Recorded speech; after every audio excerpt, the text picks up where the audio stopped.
Programa Lígia Marques, a arte de fazer o belo. Apoio cultural, Freitas Imóveis, Uruguaiana.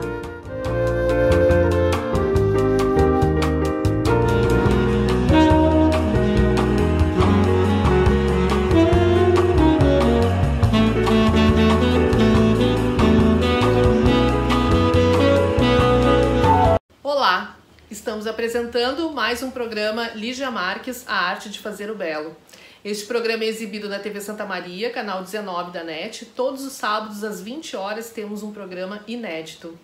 Este programa é produzido pela SM Produtora e é uma realização do Ateliê de Arte e Arquitetura Lígia Marques, localizado no Centro Internacional de Arte e Cultura Humanista Recanto Maestro. Hoje estou com uma convidada, arquiteta, professora, tem mestre em patrimônio histórico, né? É professora da Faculdade de Arquitetura na UBRA, é Ana Nogueira.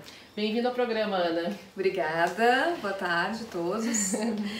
A Ana, então, eu convidei a Ana para nós falarmos sobre um assunto muito interessante, mas antes eu gostaria que a Ana se apresentasse como pessoa, como profissional, qual a relação, o vínculo que tu tem, se tem, né, com a infância e adolescência na tua escolha profissional como arquiteta e urbanista. Bem, então vou me apresentar um pouquinho, né? O meu nome é Ana Paula Nogueira, eu sou arquiteta urbanista, né? Sou mestre em patrimônio cultural e também agora doutoranda em teoria, história e crítica da arquitetura pela URGS, né? Sou professora do curso de arquitetura e urbanismo da UBRA, né? Trabalho especificamente com as disciplinas de teoria, história, crítica da arquitetura, também trabalho com patrimônio e projetos de arquitetura, né? E, bem, a escolha profissional, né, ela, em relação à minha adolescência, ela teve uma ligação muito grande com o meu interesse pelas artes em geral, né? Eu sempre gostei muito de música, de literatura, sempre gostei muito de artes visuais, né? Sempre fui uma pessoa muito interessada por todas as manifestações artísticas. E eu escolhi a arquitetura como um ofício justamente porque eu entendia que a arquitetura era justamente a arte que envolve várias artes, né? Porque a arquitetura tem uma relação direta com a música, com a poesia, com a literatura, com o cinema, e isso foi o que me atraiu. No curso de arquitetura, já dentro do curso de arquitetura, o que me conduziu a chegar em teoria, história e patrimônio foi esse interesse, então, em entender a arte por trás do ofício mais técnico, né? E aí, desde então, tenho me dedicado muito à pesquisa e à docência, né? Em relação à arquitetura, principalmente à arquitetura moderna. E principalmente nas tuas pesquisas tu deve encontrar formas de criação, né? Com certeza. Como é que os arquitetos criam, como é que a mente humana chega a criar um novo estilo, um novo período. Creio que essa talvez é uma das coisas mais interessantes do estudo da teoria e da crítica, né, da arquitetura, que é reconhecer mesmo o processo criativo e a contribuição de cada arquiteto e de cada movimento, né? Para o estado da arte, né? Então a gente percebe que ao longo da história, né, muitos movimentos foram acontecendo muito vinculados também a questões políticas, contextos culturais específicos, e isso também dá uma certa característica para cada arquitetura, né, cada produção e movimento também. E aí o processo criativo é interessantíssimo a gente reconhecer mesmo, e eu acho que aí que está o benefício de se estudar a história no curso de arquitetura, por exemplo, né, que é entender o processo. Em teoria, entender o processo criativo e, quiçá, usar um pouco desse processo criativo como uma referência, né, de como pensar a arquitetura. Então, eu penso que isso tem uma importância no fazer contemporâneo. É verdade. E eu também já fui professora na Faculdade de Arquitetura da UBRA, em Canoas, e sempre me preocupei com essa questão, assim, do modo como a gente ensina para também favorecer e instigar a criatividade no aluno, através desse conhecimento. Então, primeiro a gente estuda, compreende os grandes mestres, né? Compreende a linha que eles fizeram, mas nós também podemos ser criadores. Com certeza, com certeza. Que bom. Então hoje, com esse conteúdo que a Ana tem e essa pesquisa, eu provoquei ela para a gente conversar aqui no programa sobre um arquiteto muito interessante, que foi um ícone, né? Ele foi um dos precursores do movimento moderno, da arquitetura moderna, e tem umas frases que a gente ouve por aí, então vamos conhecer esse autor do Menos é Mais, do Deus está nos detalhes. Vamos conversar sobre Ludwig Mies van der Rohe, por favor. Como é que foi a infância dele, a adolescência, o que tu sabe sobre o período onde ele nasceu, como é que ele viveu essa fase até se tornar arquiteto? Então, é interessante saber isso, né? Hoje a gente pensa nos arquitetos, a gente já logo pensa na formação acadêmica dos arquitetos. E o Mies, ele é interessante justamente por ter tido uma formação muito mais vinculada à prática. Né? Ele foi uma pessoa que, como o pai dele era construtor, né? Com 14 anos ele já começa a trabalhar com o pai dele. Né? Então começa a ter uma relação aí muito direta, né, com isso. O pai dele também trabalha com marcenaria e isso acaba também envolvendo ele no projeto de design, né, design de móveis principalmente, que é uma coisa que vai caracterizar muito a produção dele também, que é essa ideia da arquitetura total, ou seja, a gente pensa a arquitetura, o edificado, mas a gente pensa em todos os detalhes, né, que vão então desde o móvel, né, as aberturas, né, a localização dos objetos, né, uma composição interior, né, uma projetação do espaço interior. Então ele nasce, na verdade, então ele é alemão, né, mas ele nasce numa cidade e vive, na verdade, cresce numa cidade muito próxima à fronteira com a Holanda, né. Então ele vai ter uma influência muito grande da cultura holandesa na produção dele, na arquitetura e também no próprio perfil, né? O Mies van der Rohe era uma figura bastante discreta, né? Ele era mais calmo, né? Isso é uma herança grande dessa cultura holandesa, né? E depois, com 19 anos, ele vai a Berlim. Lá em Berlim é que ele começa a trabalhar, então, com escritórios de arquitetura, né? E aí começa a se aproximar dessa realidade. E aí ele teve algumas influências, assim, quando ele vai, como é que ele começa depois, então, quem foram os seus mestres, né, para ele começar a criar um conceito vanguardista? Então, o Le Corbusier, quando ele chega em Berlim, ele começa a trabalhar com o Peter Behrens, né, que é um arquiteto bastante importante, né, da arquitetura alemã, e que ele vai produzir uma arquitetura em que ele pensa muito a questão dos materiais na arquitetura, né? A relação entre como usar um vidro, por exemplo, né? Como usar a estrutura metálica, o vidro, né? Como usar esses recursos que a própria Revolução Industrial nos trouxe, principalmente pensando que são materiais que podem ser produzidos em larga escala, como usar isso então de forma criativa.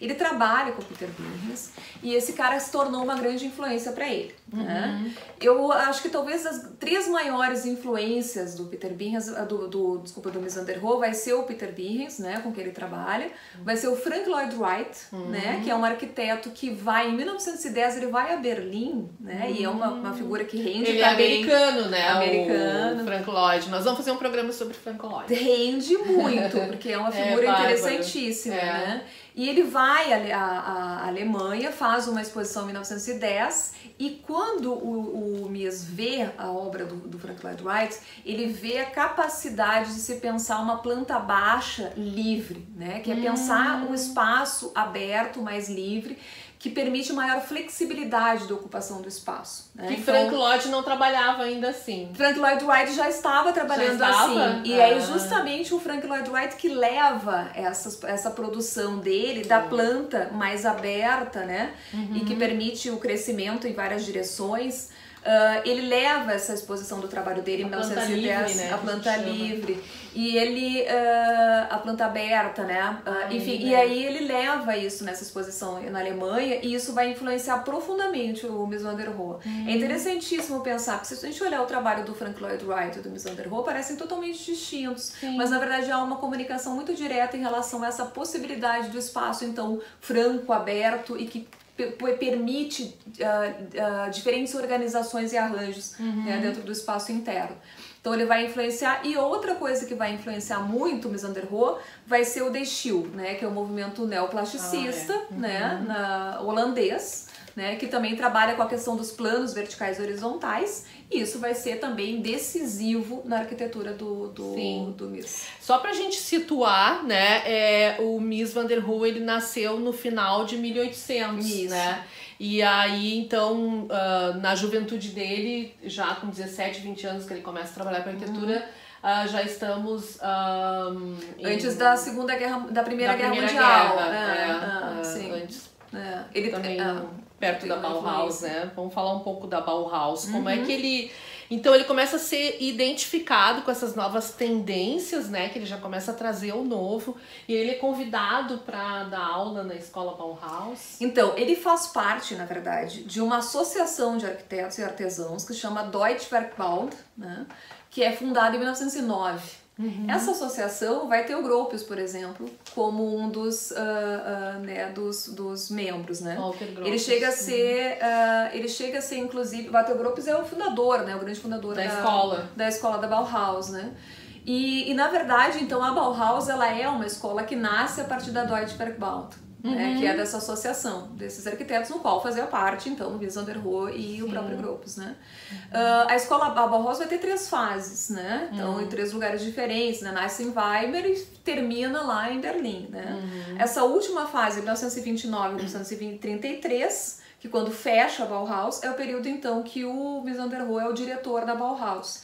E quando a Bauhaus fecha, muito por pressão, né, dos nazistas, né, porque obviamente a arquitetura moderna não era uma arquitetura que interessava, né, os grandes conservadores, né, do partido nazista. E então fecha a Bauhaus, e é nesse ano, inclusive, em 1933, que ele vai para os Estados Unidos. Então já tinha acontecido a Primeira Guerra, né? Aí a Bauhaus fecha, e antes do modernismo vem a Arte Nouveau, vem uma arte mais com linhas curvas, né? Um rebuscamento, e os arquitetos modernistas questionavam isso e traziam esse minimalismo, né? Essa arquitetura mais limpa. Bom, então, em relação a essa, ele vai para os Estados Unidos. Nós vamos fazer um breve intervalo e continuamos falando sobre a obra de Mies nos Estados Unidos e a repercussão que gera na carreira profissional dele. Esperamos vocês. Programa Lígia Marques, a arte de fazer o belo. Apoio cultural, Freitas Imóveis, Uruguaiana.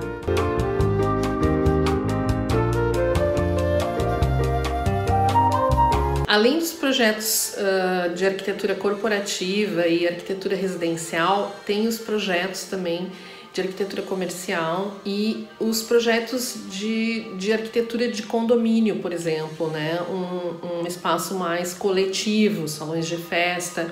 E esse projeto aqui foi um projeto muito desafiador que eu adorei fazer, que era uma brinquedoteca, né? Para também, através do meu conhecimento como arquiteta, poder ajudar as pessoas a cultivarem espaços agradáveis para as crianças e com imagens positivas. Programa Lígia Marques, a arte de fazer o belo.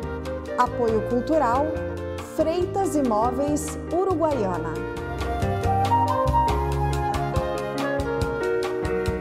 Voltamos a apresentar o programa Lígia Marques, a arte de fazer o belo. Continuamos conversando com a arquiteta Ana Paula Nogueira. Ana, bom, a Bauhaus, ela foi a primeira escola de design no mundo, né?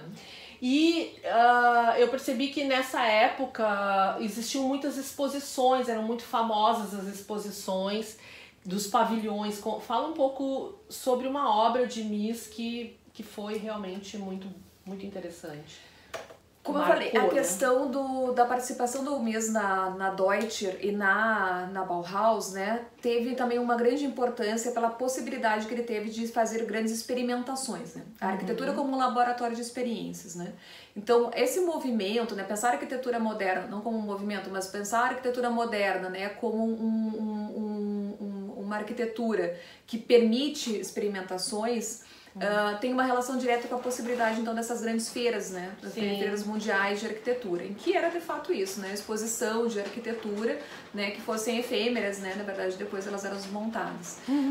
E ele participou de várias, mas uma das mais importantes que vale salientar aqui, então, é a construção o projeto dele para o pavilhão alemão na Exposição Mundial de Arquitetura em Barcelona, né?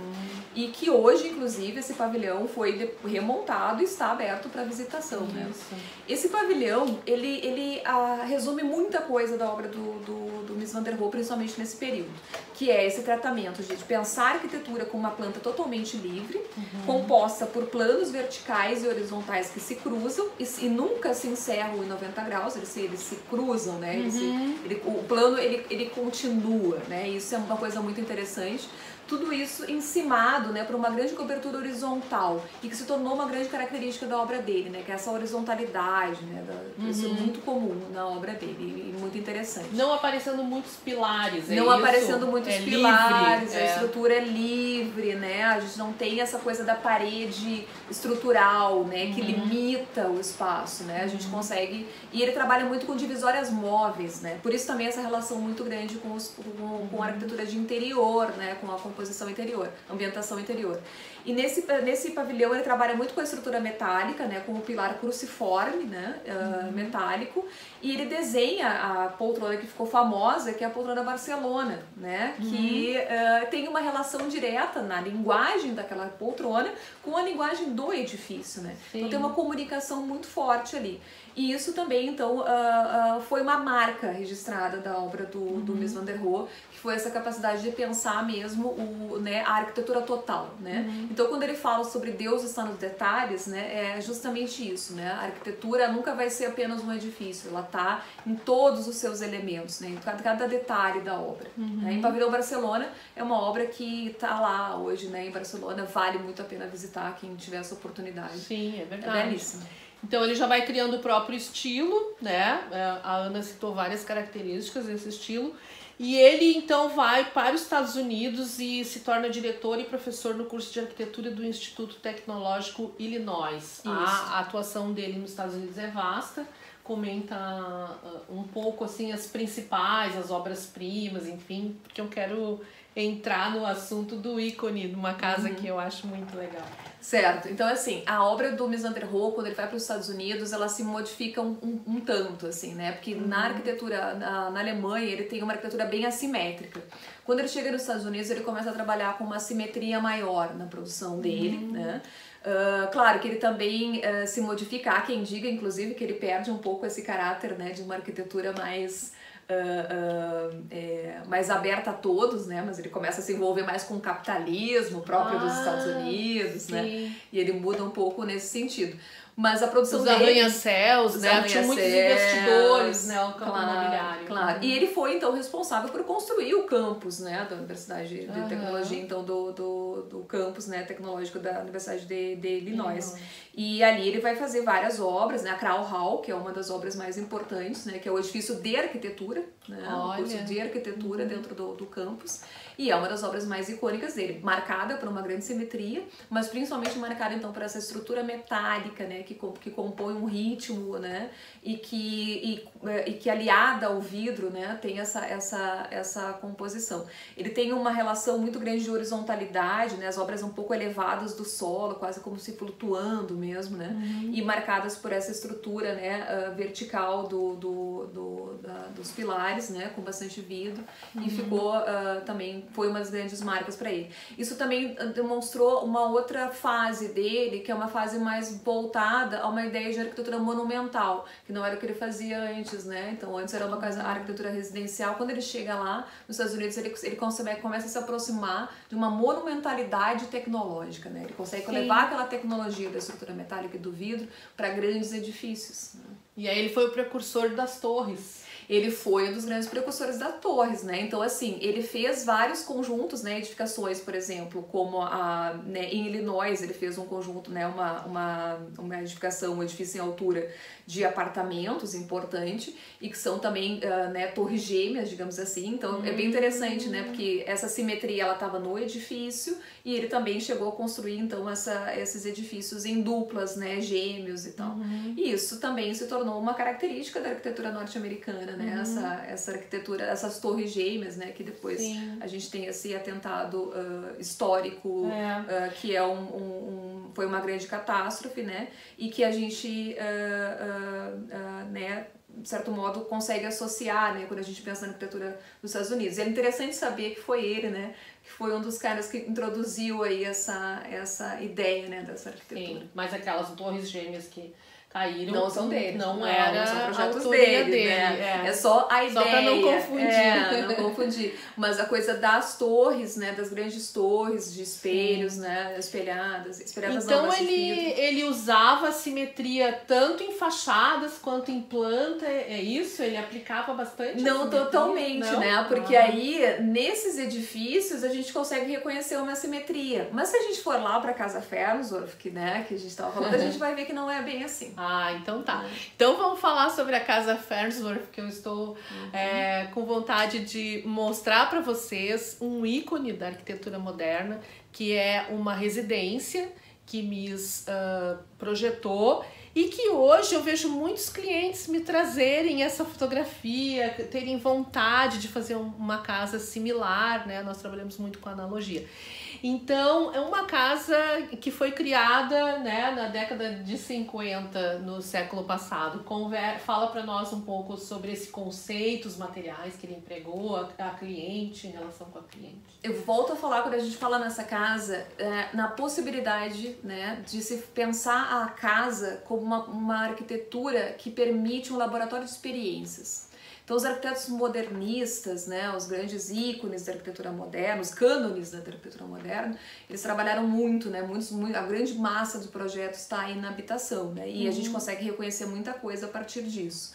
Essa casa, né, a Casa Fernsdorf, ela foi encomendada, né, por uma senhora. Uma médica, né? Isso, E aí, essa casa, então, ela é uma casa no meio do campo, né? Ela não é uma casa urbana, né? Então ela tem um contexto verde, né? De paisagem muito verde. Ela fica elevada do solo, né? Uma estrutura metálica, né? Também pintada de branco. 1,5 metro elevado do solo. 1,5 metro elevado do solo, né? Ela tem 23 metros de comprimento por 9 de largura. Olha só. Né? Uma casa bem...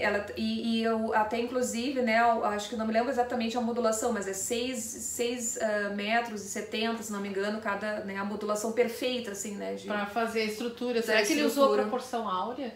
Não consigo reconhecer, mas eu acho que não tanto, né? Eu vou pegar para calcular. Vale a pena testar. É sempre uma forma de analisar a arquitetura, né? Mas enfim, e é basicamente isso, é uma estrutura metálica, uma planta baixa totalmente livre, porque antes ele trabalhava com isso, né? A gente tinha o núcleo de circulação, né, que acontece nos edifícios principalmente, né, que ele trabalha muito com isso, o núcleo de circulação vertical, por exemplo, e o núcleo de banheiros é fixo e o resto é tudo livre, né?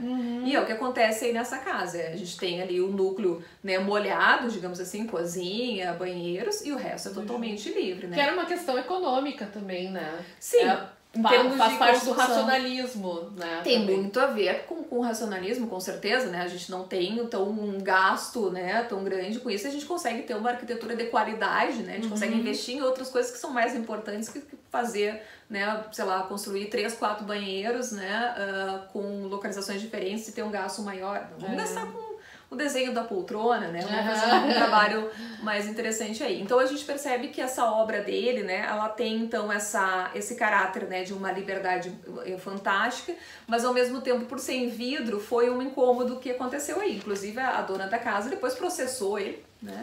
Porque ela disse, né, que problemas estruturais surgiram, porque a cobertura era plana, não tinha telhado, né? Então começaram a surgir infiltrações. Aí outra questão também de ela ser toda de vidro, então ela não se sentia confortável, tanto é que depois foram embutidas cortinas né, sim, na casa, para que a proprietária se sentisse mais à vontade, né? É verdade que ela nunca morou nessa casa? Ela chegou a morar um tempo, né? Mas uma casa de campo, né? Isso, uma casa de campo. Agora ela é um museu, né? Uma casa museu. É, que dá para ser visitada, também, né? Uma casa museu. O que me surpreende é ter sido construída próximo do rio, que o rio sofreu enchentes, que inclusive ela ficou, né? Mas, enfim, era o terreno da cliente, né? É, com certeza, com certeza. Aí a gente tem essa... Mas aí que tá, né? É uma coisa importante se pensar, que é, de fato, como a arquitetura moderna abriu o caminho. Se não fosse o Mies van der Rohe fazer essa casa, talvez, não só ele, mas muitas outras, né? Não teria se aberto um caminho de exploração. Né? A gente nunca teria rompido todos os historicismos que circularam após, principalmente ali, né? Renascimento, a gente tem daí barroco e tudo mais, né? E a gente passa no período de historicismos, né? Que retorna neoclássico, neogótico, neobarroco, né? Sempre isso. E a arquitetura moderna possibilitou esse rompimento, né?